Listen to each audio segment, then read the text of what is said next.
Good morning guys. Siyempre, nami karon. Among ginabaybay karon ang sapa paagikan mi sa Barangay Kisulan, Kiblawan, Davao del Sur. Og guys, nay nag-ingon nga naalagi daw ko doy gamay nga falls. Sumauto among gisubay. Kauban ako ang mga friend nga LGBT, nga mga taga Pukalel, Kiblawan. So ni among gianam-anam og adto diri guys.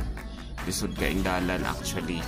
Layo ang gibilinan sa motor pero sa parkingan, after nimo mag-parking, napakailakawon bago di ka makaabot dito sa may falls. O mauni, nakatiniil ra ko guys ha.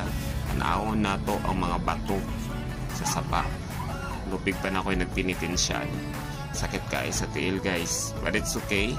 Kay adventure man eh. So, antos lang kita ni gamay. Murag layo-layo pa ni ba, pero naamin na